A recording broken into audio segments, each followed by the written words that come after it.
Okay, so digestive health and wellness. It's very exciting here. Let's see if I can share my screen. Hopefully I don't have like 1,000. Nope, it's not gonna work. Hold on. I don't have the, I can't minimize. Oh no, this is that. Okay, hold on. I need to, if I don't have that actual tab open on my browser, it doesn't let me share. I'm low tech, y'all. Y'all know that about me and you love me anyway, so I think it'll be okay. Where is it? It's not showing up. Show all windows. Show all windows. Here it is. It was down at the bottom. All right. All right, and I'm gonna minimize you guys so it doesn't cover the recorded screen, but we'll check in with y'all intermittently. Digestive health and wellness. Okay, I think we all have some idea of this, that the gut holds the keys to your health and wellness. And whether you're dealing with hormone imbalance or neurotransmitter imbalance, mood, anxiety, sleep, energy, any of these things come right back to gut health.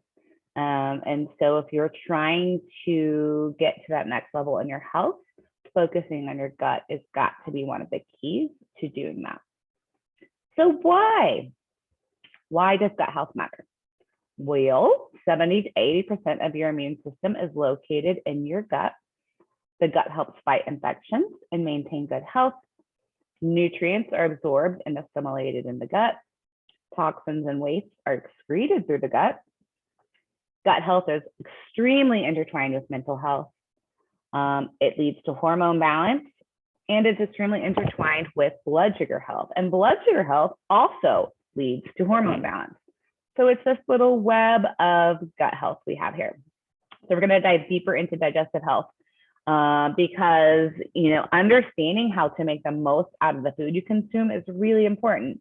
You go through time and energy and effort and money to feed yourself nutrient-dense food. It's just as important to make sure that your body can digest, absorb, assimilate, and use those nutrients. Because I love this so much. Food is simply information. Food, we can tie so many definitions and emotions and just baggage to what food is. But for me, at its most simple, basic, foundational definition, food is simply information for the body. And it's information that can tell the body to heal and to prosper and to thrive, or it's information that can tell the body that to inflame and to spike an immune response and to cascade into health issues. So how does digestion work? Well, it begins in your mouth and ends at your anus. And that is the story there. So one of the first most important parts of digestion that I feel like so many of us manage to not do very well, myself included, is chewing. Chewing your food thoroughly helps your body get the most out of your food and also reduces the burden on the stomach to digest things. So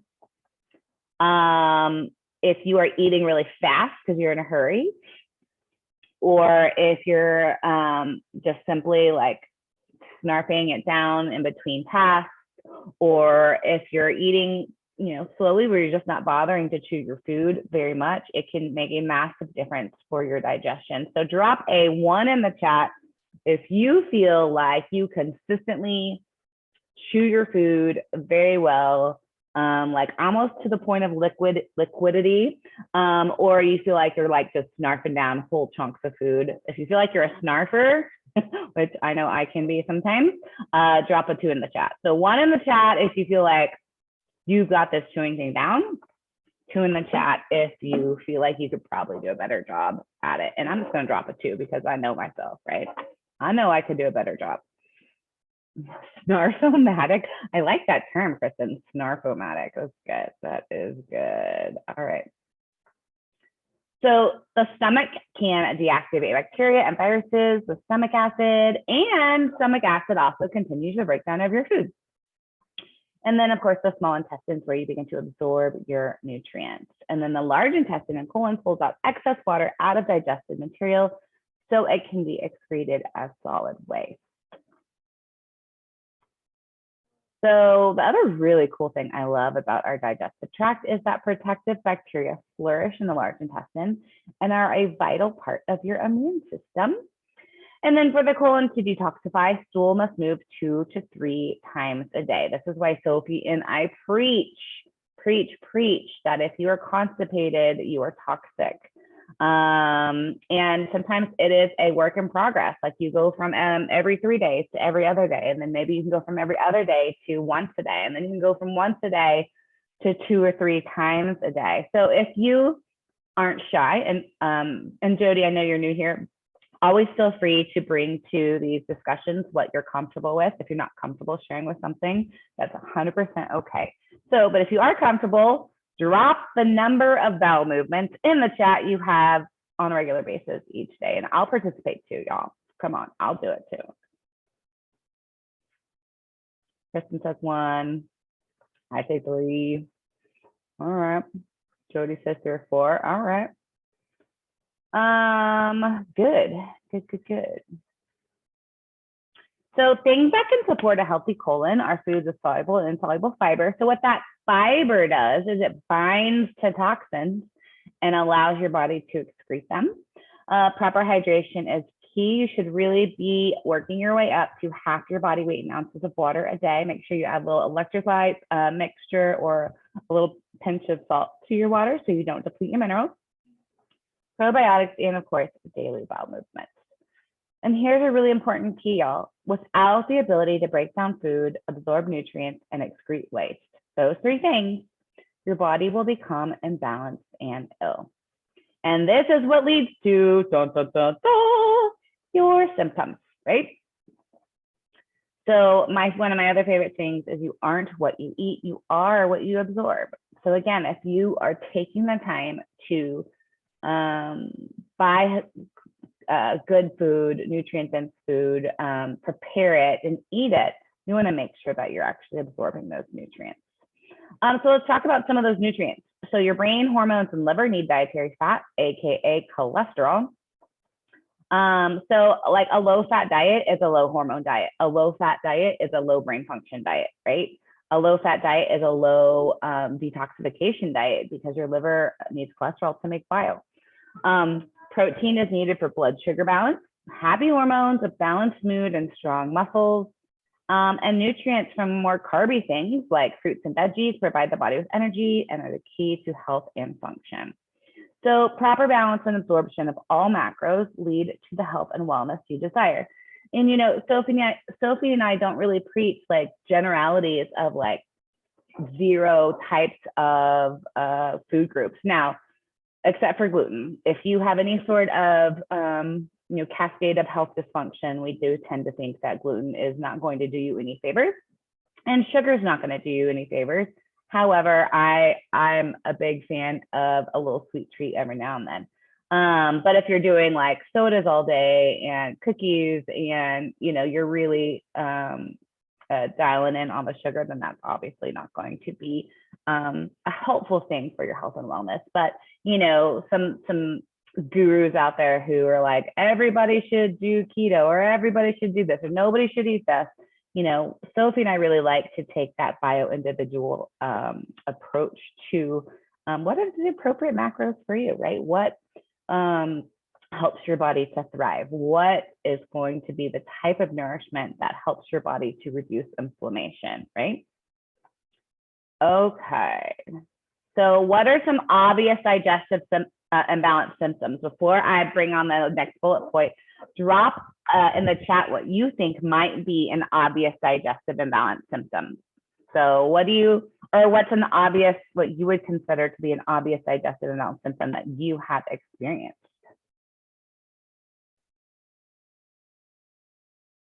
So I'm gonna put mine. Oh, there it is. Gas and bloating.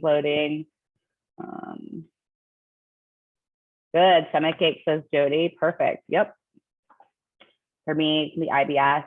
Like if I'm much better than I was. I used to be, if I ate anything high fat, it would send me and run into the bathroom. So yeah, gas, bloating, stomachache, IBS. Perfect. All right. So we have bloating, gas, cramping, constipation, IBS or loose stools. Those are obvious digestive imbalance symptoms. What do you think might be some less obvious digestive imbalance symptoms? Drop that in the chat if you have any idea. That would be maybe something that would be less obvious. Brain fog. Cha-ching! Brain fog, says Kristen. Yes, brain fog is definitely one. That's a huge one, actually. It can be one of the biggest things. So we got brain fog. All right, let's see what we got here. We have cravings. So if what you eat makes you crave like sugar or junk or things that maybe aren't super great for you, cravings are a sign of digestive imbalance. Hunger soon after eating. So you should eat something that doesn't like make you super hungry right away. Kristen also says, oh, hives and skin reactions are very good. That's awesome. Mood imbalance. So if you are nourishing your body properly, it should not create anxiety or irritability, right? Digestive imbalance can create fatigue. It can, that was, let's see. So I should add on to here, like Kristen said, skin issues as well. I mean, there's a ton. We're just trying to focus on some of the like main ones, but skin can definitely be an issue there. So what do we do to maximize digestion and minimize symptoms? Well, first, we have to remove stressors.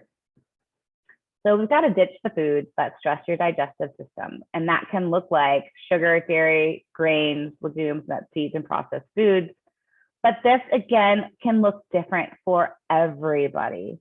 So like some people can do totally fine with nuts and seeds. Some people can do totally fine with beans. Some people can do totally fine with dairy here and there. Grains do tend to be some of the worst offenders. And so does sugar, and then of course processed foods. But like I said, this looks different for everyone. One of the biggest things we could do to remove stress from our digestion, health, and wellness is to slow down. No more snarfing, Kristen. No more snarfing, Becca. I'm talking to myself now. To slow down and eat in a relaxed, straight state. Do not eat while you're doing something else. Like, allow your body to focus on nourishment, right? Avoid frequent snacking. Your gut needs time to move all that food through your digestive system and be able to heal. Like if you're constantly eating, there's no healing time there. So the time you have between eating allows your gut to heal, come back into balance, recover. Also avoiding drinking too much water, especially cold water with meals. I've seen on social media all the time, it makes me absolutely bonkers. Like, oh, if you're trying to eat less, just chug a bunch of water right before your meal. I'm like, no, all that does is dilute your digestive enzyme. So then you're really not digesting and absorbing your food. And then if you think about this idea of something cold, like it's very common in a restaurant, you get iced tea or you get some sort of cold beverage. And if you're eating something that has a decent amount of fat, so that could be like a salad with avocado, or that could be a cheeseburger or whatever, and you drink cold water with it, that's really congealing and solidifying that fat. It's going to make it a lot harder to digest. Chewing properly, I put this in again because it's important, and managing your daily stress. So if you are trying to digest and absorb nutrients while in fight, flight, or freeze, your body is not putting its resources towards digestion. It's putting your resources into a stress response. So what we want to do before we try to eat something is move our bodies from fight, fight, or freeze and into rest and digest. So drop in the chat which one of these you want to implement in the upcoming weeks as an action step. Just pick one. Again, the way this is really tends to work really well is you choose one do it, get consistent with it, get really good at it, and then choose another. Do it, get really consistent, really good at it, then choose another, right? That's how you make these into lifestyle changes versus like, oh my gosh, all this is overwhelming. I'm trying to do 10 things at once. Don't do that to yourself. Let's see. Jody says avoid frequent snacks. You know, there's some people, Jody, that proclaim that you should eat every like 2 hours and this, that, and the other, but it's really not giving your digestive system the time it needs to rest and recover. So Kristen's going to chew properly. Excellent. Very good. All right. So one of the other next kind of categories of helping your digestive health and wellness is replacing with healers. So healing foods are nutrient dense, seasonal, easy to digest. That can look like bone broth and fermented foods, clean proteins, organic veggies, and fruits. If you're somebody that struggles with eating like a lot of raw vegetables, you know, steam your vegetables, roast them. For a lot of us, cooked vegetables are so much easier to digest than raw vegetables. Be a little careful with the bone broth and fermented foods. If you have any sort of histamine issues, that can exacerbate those. But a lot of people can do really, really well on them and do just fine. So, but just be mindful. So if you are doing like bone broth and kombucha and fermented things, and you find that it's actually making you feel worse, you may have some histamine sensitivities there. Remember, hydration away from meal times is a key. Plain and simple hydration is the key to motility. This is how your food moves through your digestive tract and digestion. So try, and I'm not saying don't drink any liquids during a meal, because I feel like that's a little bit difficult. Sipping on some water throughout a meal can help you swallow and like, you know, push things down. But we definitely don't want to be like chugging water during a meal. So hydration away from meal times is a key for sure. And then, let's go back to here. So drop an action step in the chat for what type of healer you want to add into your daily life. That could be more hydration. That could be adding in some water throughout the day. That could be maybe adding in a fermented food. That could be maybe trying to work in more organic fruits and veggies. That could be adding in, replacing some processed foods with whole foods, nutrient-dense foods. So drop whatever in the chat, drop one action step that you want to integrate into your daily life in the next upcoming weeks. Kristen says fermented foods, maybe kombucha. It's so good. I was making my own kombucha for a while. I had the mother. Man, that thing is crazy cool. If you ever have made your own kombucha, it's wild. Jody says more fruits and veggies. I think that's a great start for both of you. Awesome, awesome. All right. And then we need to regain balance. So how do we regain balance? So probiotics and prebiotics can help.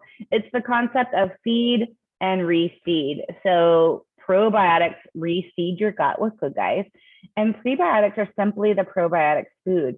Prebiotic foods can be like jicama and Jerusalem artichoke, green banana flour, plenty of prebiotic foods. Also, white rice and white potato, when cooked, cooled and stored overnight in the fridge, becomes a resistant starch, and it actually becomes a prebiotic for your probiotics, which is really cool. You can buy like prebiotics in a supplement form, but there's plenty of foods that count. Calling back in the chat. Kristen says my system doesn't like prebiotic foods right now. So Kristen, that can be a sign of like some SIBO or bacterial overgrowth. So just something to kind of put in your back pocket, and you can discuss with me or Sophie. Let's see. And then consuming protein, fats, and fiber help ensure stable blood sugar and meals that are optimally balanced for healthy digestion. Blood sugar imbalances can actually be a huge trigger for causing gut damage. So, making sure you're getting that protein, fat, and fiber in, really one of the biggest keys to stabilizing blood sugar. And then Jody, since you're new, balancing blood sugar is one of the videos, the pre-recorded videos that we've already done that you'll find in the portal for you to be able to check out. If you want to check out that balancing blood sugar, where we dive deep into blood sugar. All right. Oh, that's not what I wanted to do. And then digestive enzymes and HCl can help. Now, do not use HCl, which is hydrochloric acid, to help with your stomach acid. Do not use this unless you know for sure you don't have H. pylori, because taking HCl, if you have H. pylori, can make it worse, and we definitely don't want to make that worse. H. pylori, if you don't know, is a bacteria that can live in your gut and cause all sorts of problems. But digestive enzymes can be really, really, really great. There are some markers on the GI map that will show a potential need for some protein-based digestive enzyme or pancreatic enzymes, or some, fat-based digestive enzymes. There are markers on some genetics, the genetics test you can do that will look at your need for digestive enzymes that break down carbohydrates. So I personally take a digestive enzyme whenever I eat, because I'm still personally working on my gut. At some point, I will probably move to something more simple, which is like taking some bitters before I eat to stimulate blood flow and help with my digestion. But there's absolutely nothing wrong with some digestive enzymes while you work on healing your gut. All right, so again, choose 1 to 2 action steps to implement at a time. Get really, really good at them, and choose 2 more over and over and over until you become a digestion warrior. So we're going to stop sharing, and feel free to unmute yourself and tell me something new that you learned that you didn't know before.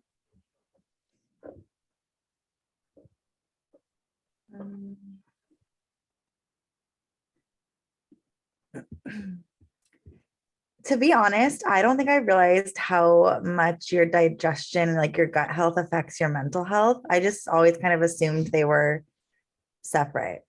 Like my anxiety wasn't related to what I was eating. So that's very interesting to me. That's a huge leap right there. There's it should also be in your, maybe in the portal under like Fun Friday freebies, or there's different little things that you have that we've already done for you to have as a resource. But one of them is a record sheet that's like little check boxes, super easy to do, versus like it's more of a traditional food diary. But part of the check boxes, it's to see if you have any reactions to what you're eating. And there's several check boxes that have to do with mental health on there. Food should not cause anxiety. It should not cause irritability. It should not cause brain fog. There's this whole concept too of the gut-brain axis. So our microbes in our gut talk to our brain talks to the microbes in our gut. Your gut makes, the microbes in your gut make 80% of your serotonin, feel good neurotransmitter. And so what you eat, how you eat, what you absorb, if you're feeding the good guys, if you're feeding the bad guys, right? Sugar, processed food feeds the bad guys. Nutrient dense whole foods feeds the good guys. And you have to ask yourself sometimes, like if you're having a sugar craving or you're like craving something junky, I ask myself this all the time. I'm like, all right, who's talking in there?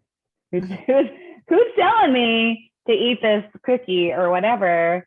And I'm not against all sugar. Like, dude, like little treats, I think are great. They keep life delicious, right? I'm not like ban all sugar. I don't think that's appropriate or needed. But if you're someone that's having a ton of sugar cravings, you have to think about, okay, do I have overgrowth in my gut that are having the loudest voice to my brain? And it's really fun to see over time as you balance out your microbiome and you shift your diet in ways that nourish your good guys, those cravings start to disappear. Kristen, have you had any experience with craving shifting as you worked on your gut?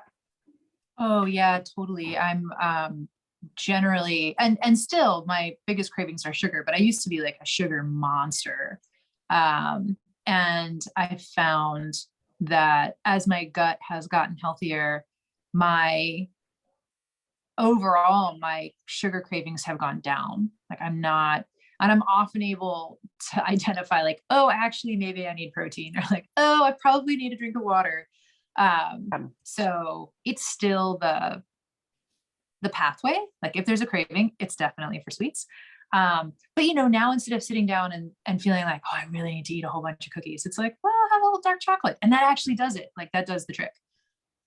Good. Yeah. So Jody, do you feel like you have like, do you feel like you have a lot of cravings for sugar right now? Not really. It's funny because I literally have my coffee right next to me, but my coffee, I swear, is like mainly sugar with like this much caffeine. So I think that might be like my subtle sugar craving. I'm like, oh, I need coffee, but it's really not coffee. But I typically don't have sugar cravings. I feel like I go like really savory craving. And then if it's like too savory, then I want like a little sweetness to balance it out. But I think I lean more to the side of like popcorn cravings. Right. Okay. Yeah. I'm more of a savory person too, and cravings for salt can be a sign of adrenal dysfunction. Because the adrenal glands go through so much sodium. This is why we tell like put salt in your water. Don't be afraid to salt your food. Like your adrenals need so much salt. Good salt, of course, not like traditional processed table salt, but that'd be like pink Himalayan or gray Celtic sea salt. Redmond sea salt's really good too.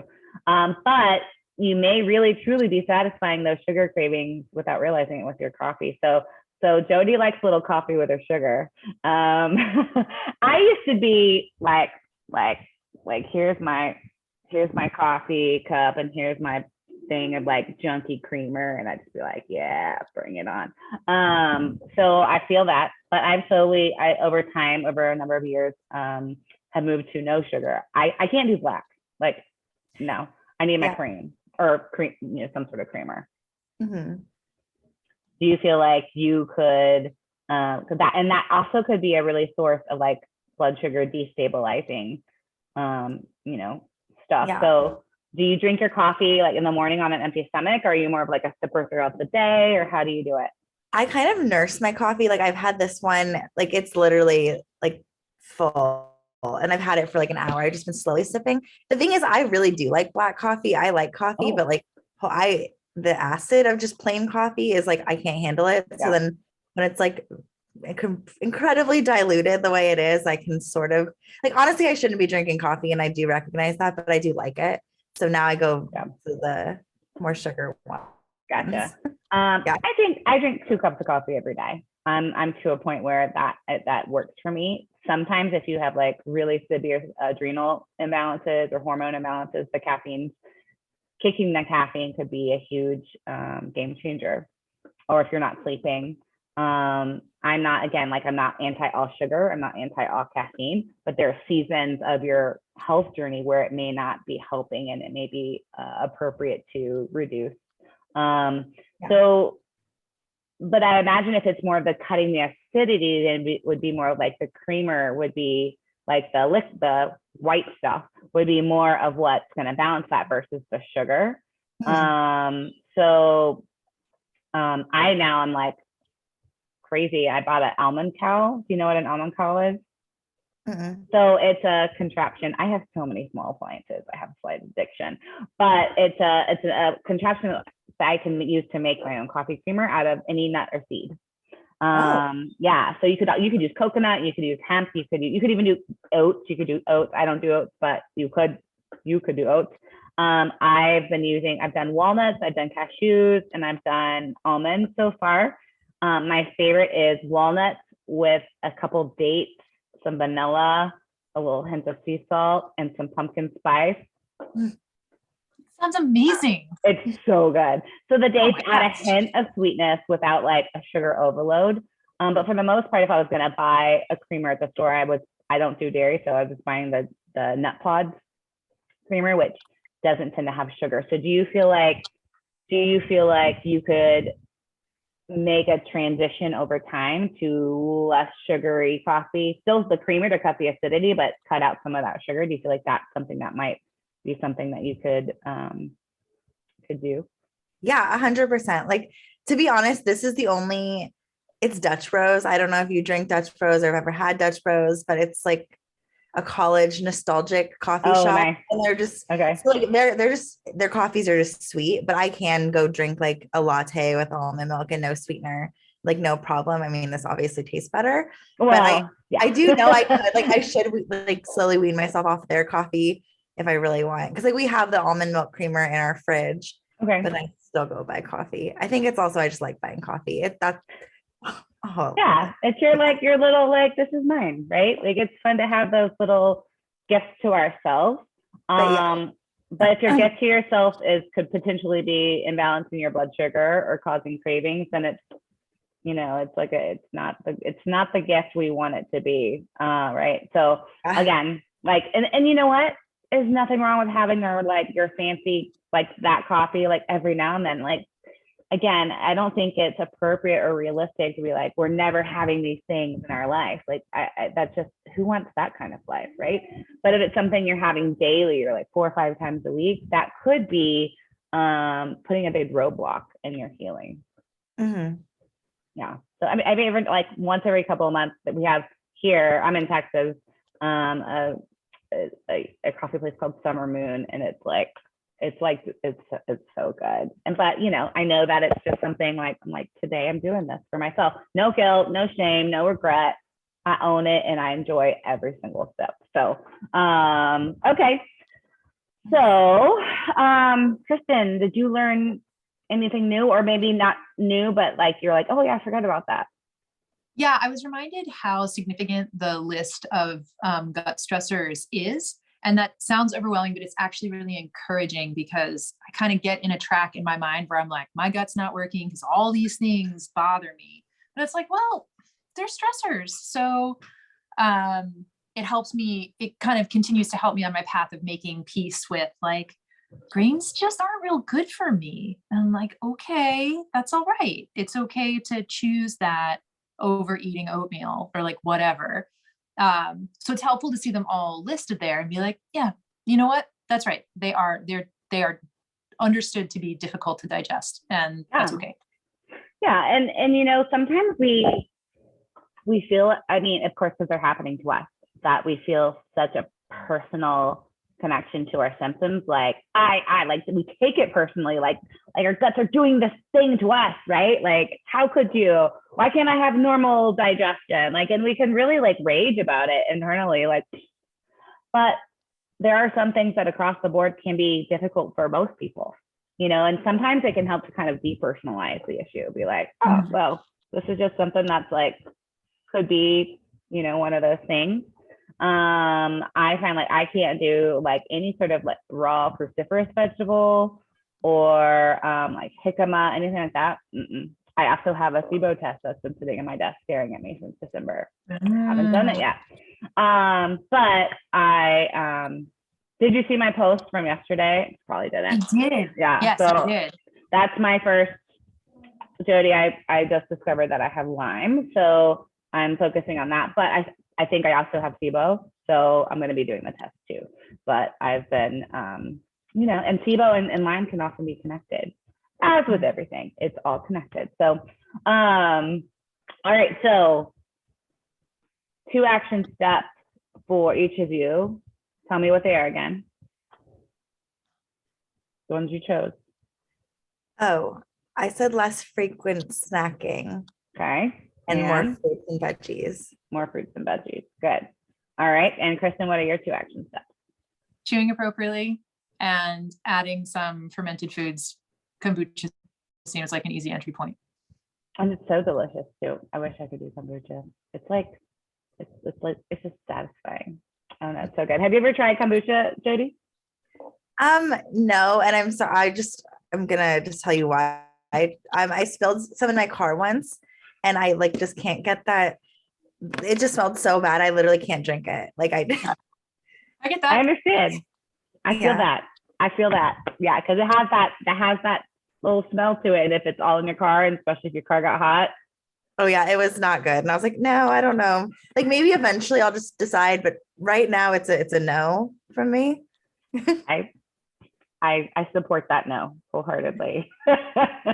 If you're wanting to add more fermented foods to your diet, that could look like, bone broth's not fermented, but can be very healing. Or sauerkraut, pickles, the kind that you would find in your refrigeration section, not the pantry pickles, but the stuff that would be in the deli that's refrigerated. What are some of your favorite fermented foods, Kristen, or do you have any? Yeah, I love kimchi. leaning into the kimchi. I do like sauerkraut and I do like pickles. I have to be careful with them though, because they can, like, I need to go slow because it can cause bloat, because I do have bacterial overgrowth that I'm working on. So like, I don't eat a lot of them right now. I used to eat them all the time. Okay. Yeah, and just having a little every now and then, it could be like the garnish versus, a whole side dish, right? Totally. Yes. Yeah. Like, I don't need to have kimchi stew every other day. Probably not. All right. So I'm going to stop the recording because I feel like we've done this, and we'll continue to chit chat here for a little bit.